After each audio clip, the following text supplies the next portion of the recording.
ગુજરાતના જાણીતા કલાકાર વિક્રમ ઠાકોર નારાજ થયાના સમાચાર છે। વિધાનસભામાં ગુજરાતના કલાકારોને બોલાવી સન્માન કરાતા નારાજ થયા। ઠાકોર સમાજના કલાકારોને ન બોલાવતા દુઃખ વ્યક્ત કર્યું છે। જે કલાકારો આવ્યા તે બધા સન્માનને યોગ્ય જ હતા। ઠાકોર સમાજના કલાકારો પણ સન્માનને યોગ્ય હોવાની વાત વિક્રમ ઠાકોરે કરી છે। સોશિયલ મીડિયામાં લાઈવ કાર્યક્રમમાં દુઃખ વ્યક્ત કર્યું। ઠાકોર સમાજના આગેવાન નવઘણજી સાથે ચર્ચા દરમિયાન પોતાની વેદના તેમણે વ્યક્ત કરી છે। ઠાકોર સમાજના કાર્યક્રમમાં ફક્ત ઠાકોર કલાકારોને જ બોલાવો આ વાત નવઘણજીએ કરી છે અને ઠાકોર સમાજના કલાકારોની અવગણના થતી હોવાની વાત વિક્રમ ઠાકોર કરતા જોવા મળ્યા। કલાકારોના ગ્રુપ બની ગયા છે। ઠાકોર સમાજ બહુ મોટો છે, દરેક પક્ષને સમર્થન કરતા હોવાની પણ વાત તેમણે કરી। સરકારને વિનંતી કરી કે કાર્યક્રમમાં ઠાકોર સમાજના કલાકારોને બોલાવજો અને 10 માર્ચના જાણીતા લોક કલાકારો વિધાનસભાની કાર્યવાહી નિહાળવા માટે પહોંચ્યા હતા, જેમાં ભીખુદાન ગઢવી, માયાભાઈ આહિર, કીર્તિદાન ગઢવીએ મુલાકાત લીધી હતી। મારા માટે તો દરેક પક્ષ મારા માટે સન્માન, દરેક પક્ષનું સન્માન કરું છું। મારો ભાજપ હોય, કોંગ્રેસ હોય, કોઈ બીજો કોઈ બી પક્ષ હોય, પણ મને બી દુઃખ લાગ્યું। તમે જેમ મને કરી ત્યારે મેં જોયું તો દરેક સમાજના કલાકારોને એમણે બોલાવ્યા અને બહુ સારા કલાકારો, દરેક સમાજના કલાકાર બહુ મોટા કલાકારો છે અને બોલાવ્યા, બહુ સારી વસ્તુ કહેવાય। અને બહુ એ લોકોનું જે અભિવાદન કર્યું, સ્વાગત કર્યું, બહુ સારી વસ્તુ કહેવાય, કેમ કે બહુ સારા મોટા કલાકારો છે જ। એટલે મને દુઃખ એ થયું કે ભાઈ ચલો મને બોલાવે ના બોલાવે એની વાત નથી, પણ મારા ઠાકોર સમાજના, ક્ષત્રિય સમાજના ઘણા બધા કલાકારો એવા છે, બહુ સારા સંતવાણી પણ કરે છે, સારું ભજનો પણ ગાય છે, સારું સાહિત્ય પણ કરે છે। ઘણા બધા કલાકારો એવા છે કે જે સારા લેવલ પર છે। મારી વાત તો ચલો ભાઈ બધાને ખબર જ છે, એ ઠીક વાત છે, પણ મને પણ દુઃખ થયું કે મારા ઠાકોર સમાજના કોઈ બી એક કલાકારને બોલાવ્યા હોય તો સારું લાગે, પણ એમણે જે કર્યું, હું તો નગણજી એટલું જ કહીશ કે આપણા સમાજના નેતાઓ પણ ઘણા બધા છે, બહુ આપણા સમાજના નેતાઓ, તો એ નેતાઓ બી આનો વિરોધ ઉઠાવવો જોઈએ, રજૂઆત કરવી જોઈએ કે આવું ના ચાલે એમ।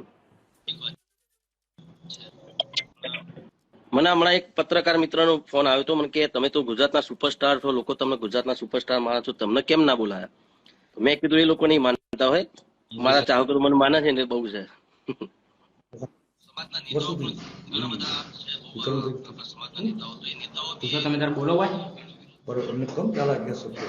બોલો ને ગોળજી, તમારે કઈ બે શબ્દો સંદેશો સમાજને હું આપવા માંગુ છું। હાજી સાહેબ। કે ઠાકોર સમાજના કલાકારોનું અપમાન એ સમગ્ર ઠાકોર સમાજનું અપમાન છે। બીજા નંબરમાં ઠાકોર સમાજને અપીલ કરવા માંગુ છું મસ્તક નમાવીને કે સમાજનો કોઈ પણ પ્રોગ્રામ હોય, સમાજનો કોઈ પણ કાર્યક્રમ હોય તો પ્રથમ પસંદગી ઠાકોર સમાજના કલાકારોની કરો। સમાજનો પૈસો સમાજમાં રહે એ સૌથી સારું।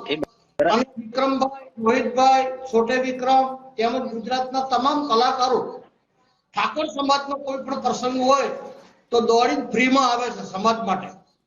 એટલે એ બરાબર વાત સમસ્ત છે, પણ એમાં તો આપણે કોઈને આપણા સમાજવાળાને આપણે એક ના કહી શકીએ કે તમે ઠાકોર સમાજના કલાકારો, બધાની અલગ અલગ ચોઈસ હોય સાહેબ, એટલે એ વસ્તુ બરાબર છે। હાલ આપણી સાથે કલાકાર વિક્રમભાઈ ઠાકોર ખુદ જોડાઈ ચૂક્યા છે। વિક્રમભાઈ, જે પ્રકારે આપે સોશિયલ મીડિયામાં એક લાઈવ કાર્યક્રમ દરમિયાન જે દુઃખ વ્યક્ત કર્યું છે અને જ્યારે ઠાકોર સમાજના જે કલાકારો છે તેમને નથી બોલાવવામાં આવ્યા, આપની પ્રતિક્રિયા, આપનું શું માનવું છે કે કેમ આવું થયું?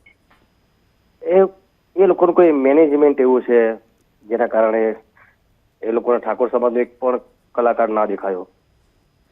ગાડી જોઈન કર્યું હોય એવું બી બને, કેમ કે એવું તો છે નહીં કે ઠાકોર સમાજના કોઈ કલાકાર છે જ નહીં એમ। મારી વાત હું કરતો નથી, આ વાત આખા સમાજનો દરેક કલાકાર માટે આવી, ત્યારે મારે આવું કંઈક લાઈવ થવું પડ્યું મારે। તો જી, આપે દુઃખ વ્યક્ત કર્યું છે, તો એ પાછળનું કારણ અમે જાણી શકીએ કે તમારે કેમ આવું કહેવું પડ્યું અને લાઈવ કાર્યક્રમ દરમિયાન આ પ્રકારની વાત આપે કરવી પડી?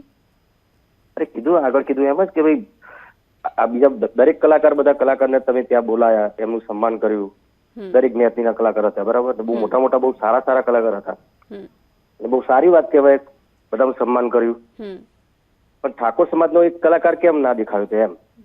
ને ઇવન બીજી વાત કે ભાઈ ઠાકોર સમાજના ઘણા બધા નેતાઓ પણ છે પાર્ટીમાં, તો એ લોકોએ કેમ આનું આ ધ્યાન ના દોર્યું એમ? જી વિક્રમભાઈ, આપના મતે કોને કોને બોલાવવાના હતા અને રહી ગયા છે અને તેમનું સન્માન નથી કરાયું, આપ જે પ્રકારની વાત કરી રહ્યા છો એમાં? એમાં ઘણા બધા કલાકારો છે, 500 કલાકારો છે, કોનું નામ દઉં કોનું નામ દઉં, ઘણા બધા કલાકારો છે ઠાકોર સમાજના.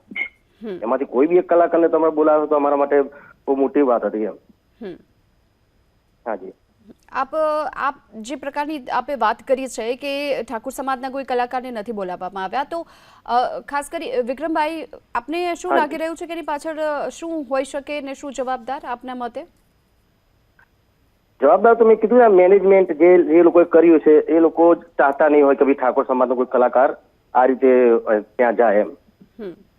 વિક્રમભાઈ, આપને ક્યારે ખબર પડી કે આ પ્રકારે વિધાનસભામાં જે કલાકારો છે તેમને હાલ બોલાવવામાં આવ્યા છે? એની આ પહેલા જાણ હતી કે પછી બોલાવાયા પછીની? ના, સોશિયલ મીડિયા પર મેં ફોટોઝ ને તો બધું જોયું હતું મેં, પણ કોણ કલાકાર હતું એટલે એટલું મેં મારું ધ્યાન નતું ગયું. પણ પછી અમારા એક વડીલ છે, અમારા નવઘરજી કરીને, ને બીજા ઘણા બધા અમારા ઠાકોર સમાજના ઘણા બધા આગેવાનો છે, બધા મિત્રો છે, એમનો મારા પર ફોન આવ્યો હતો. મને કે ભાઈ તમને બોલાયા? તમે મને તો નથી બોલાયો. મને કે બીજું કોઈ આપણા ઠાકોર સમાજના કોઈ કલાકાર? કોઈ મને ખબર નહીં, પણ એમણે કીધું કે ના, આપણા ઠાકોર સમાજના કોઈ કલાકારને બોલાયા નથી અમે. કે ખોટું કહેવાય વસ્તુ એમ. સરકારને શું કહેવા માંગશો આપ?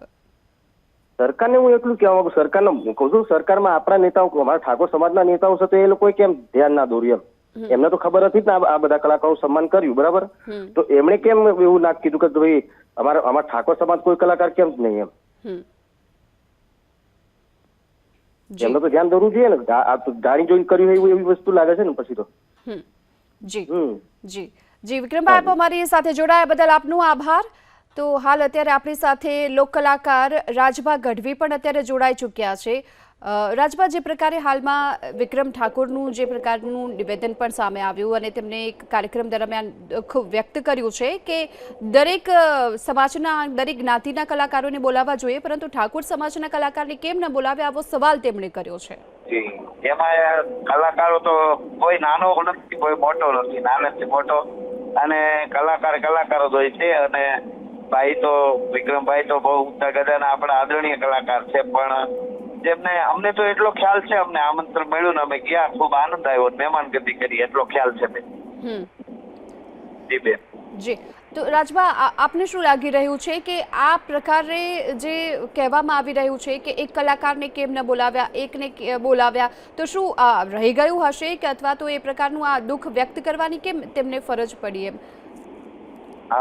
ના, એ તો હવે મને તો કેમ ખબર પડે, હવે એમાં તો કઈ, પણ કલાકાર બધા કલાકાર જ હોય છે. આપના મતે એવું થાય છે કે આ યોગ્ય નથી થયું કે કઈ કચાશ રહી ગઈ કાર્યક્રમમાં, કે જે પ્રમાણે બીજે અન્ય જ્ઞાતિના લોકોને નથી બોલાવ્યા, અને ખાસ કરી જ્યારે એવી જ હતી કે આપણા લોક કલાકારો છે એ આવે તો એમનો એક લાગણીનો ભાવ છે અને અમને બધા બોલાવ્યા. હવે બીજી તો મને મારે હવે થોડું આપને ખ્યાલ છે કવરેજ ઓલું જવા માંડ્યું છે. જી રાજભા ગઢવી, આપ અમારી સાથે જોડાયા બદલ આપનો આભાર. રાજભાજી, કયા પ્રકારના આમંત્રણ હતું અને કઈ રીતે આ જે વિવાદ છેડાયો છે એના વિશે શું કહેશો? વિવાદને તો મને બહુ ખ્યાલ નથી, હમણાં આપણે વાત કરી ત્યારે ખ્યાલ આવ્યો, પણ બસ અમે તો શુભેચ્છા મુલાકાત, એક મહેમાન ગતિ, અધ્યક્ષ શ્રી આપણા શંકરભાઈ ચૌધરી સાહેબ, એમના એ માટીના માણસ છે એટલે એમને એવું થયું તો અમને બધાને કીધું, ત્યાંથી કોલ આવ્યો હતો, પત્ર પણ મળ્યો અમને, અને અમે ગયા, આનંદ માણ્યો. ઘણા બધા કલાકારો, વડીલો બધા હતા, અને બસ મોજ કરીને બધું જોયું, જ્યાં આપણા પ્રશ્નો કેવી રીતે મુકાતા હોય, ગુજરાતના કયા ખૂણે કયું કામ, ક્યાં પાણીનું, ક્યાં રોડનું, ક્યાં ફલાણું કામ કેમ થાય છે, અથવા તો કેદી થવાનું છે એ પૂછે, પછી સામો જવાબ મળે, એ બધું જાણ્યું. અને બસ એક ખુશીથી અમે જઈ આવ્યા. પછીની મને બહુ ખ્યાલ નથી શું થયું તે. જી, કેટલા કલાકારો આવ્યા હતા, કોણ કોણ આવ્યું હતું તમારી સાથે, અને કઈ રીતનું કાર્યક્રમ હતો? લગભગ 7-8 કલાકાર કે એમ હતા. પદ્મશ્રી મુરબી ભીખુદાન બાપા હતા, માયા મામા, કીર્તિદાનભાઈ, ગીતાબેન રબારી, કિંજલબેન, આપણો જિજ્ઞેશભાઈ કવિરાજ, રાકેશભાઈ બારોટ, અને બસ હજી કદાચ રહી જતા હોય ભૂલમાં તો કદાચ હશે એકાદા. નવગણજી ઠાકોર અને વિક્રમ ઠાકોરજી કહી રહ્યા છે કે ઠાકોર સમાજનું આ અપમાન છે, ઠાકોર સમાજના કલાકારોને નથી બોલાવાયા. એવું કીધું એમણે. ના એટલે અમે તો જઈ આવ્યા છે એને ખ્યાલ છે, બીજું તો હવે શું કેવું અમારે તો. શું ખરેખર લાગે છે આ કે અપમાનકારક જે થયું હોય ઠાકોર સમાજના એક પણ કલાકાર નહોતા તમારી સાથે? ના, કલાકાર છે એ બહુ. વિક્રમભાઈ તો આપણી ગીતો લોકસંગીતને બહુ ટોચ ઉપર લઈ ગયા છે, આપણું ગૌરવ છે. અને એ પણ એવું કીધું કે એમ મને ખ્યાલ નથી. એમને દુઃખ છે કે ભાઈ ઠાકોર સમાજના કલાકારોને નથી બોલાવવામાં આવ્યા, એમનું એને દુઃખ. દરેક સમાજનું તેઓ સન્માન કરે છે, પરંતુ જાણીને દુઃખ થયું કે ઠાકોર સમાજના કલાકારો નથી બોલાયા. કલાકાર તો બધા, કોઈ નાનો નથી કોઈ મોટો નથી. માં સરસ્વતી જેને આપે એ બધા હરખા જ હોય છે, પણ એમની લાગણી એવી રીતે થઈ તો એમાં આપણે તો હું તો શું કહી શકું, ખબર નહીં કાંઈ. હવે આ જે વાત છે વિધાનસભામાં કલાકારો ગયા હતા, એ વાત છે હવે જાતિવાદ પર જઈ રહ્યો છે. એ થવું જોઈએ તમારે? કલાકાર કોઈ જાતિનો હોતો નથી. એક તો પહેલી વાત ઈ, કોઈ પણ કલાકાર જાતિનો હોય જ નહીં, હોઈ શકે નહીં. બરોબર, જાતિ જ્ઞાતિનું આમાં કે વાત જ રહી. અમે ગઢવી સમાજ, બારોટ સમાજ તો થોડા છીએ એકદમ. માયા મામા એક હતા તો આયર સમાજ ખૂબ છે, રબારી સમાજ ખૂબ છે. અમે બારોટ ગઢવી તો થોડા હતા, તો કલાકાર ત્યાં વધારે હતા. એટલે એનો અર્થ એવો થયો જ્ઞાતિવાદનું તો કાંઈ છે જ નહીં. એવું થયું ને. તમને શું લાગે છે જે રીતે કલાકારો છે એ સમાજને માર્ગદર્શન આપતા હોય છે, હવે ઠાકોર સમાજના કલાકારો નથી બોલાયા, એને લઈને વિવાદ થઈ રહ્યો છે, આ વિવાદ થવો જોઈએ ખરો? હા, ના, પણ મેં તમને કીધું ને કે કલાકાર બધા એક હવના સ્થાને મહાન જ હોય છે. એટલે એમાં તો કાંઈ એવી કાંઈ વાત છે નહીં. પછી તો જેની એને મને ખબર ન હોય ને પાછી એમને કઈ રીતે હોય. તમે શું માનો છો જે પ્રમાણે તમામ કલાકારો છે, તમામ સમાજના કલાકારો એક સ્ટેજ પર હોય છે ત્યારે સમાજને માર્ગદર્શન પૂરું પાડે, હવે જ્યારે આ વાત વિધાનસભાની આવી છે, અમુક કલાકારોને બોલાવે છે ને અમુકને નથી બોલાવતા, એને લઈને મનદુખ થવું જોઈએ ખરું? હા, એ તો હવે ખબર નહીં કેવી રીતે કોન્ટેક્ટ કર્યો હોય, થયો હોય, ન થયો, અથવા તો ન કર્યો હોય, કે જે ખ્યાલમાં આવ્યું હોય તે કેવી રીતે થયું હોય. એટલે પણ કલાકારની એક વાત પાકી છે, કોઈ જ્ઞાતિ જાતિનો કલાકાર હોતો જ નથી. કલાકારને અમને કોઈ પૂછ્યું નથી તમે ગઢવી છો એટલે ફલાણા છો કે બ્રાહ્મણ કલાકાર છો, બારોટ છો, ઠાકોર છો, તો તમે અમારો પ્રોગ્રામ કરવો છે, કઈ જ્ઞાતિ છો તો કરવો, એવું તો કોઈ દી ખબર જ નથી હોતી. કોઈ કલાકાર જ્ઞાતિની વાત ન કરી શકે.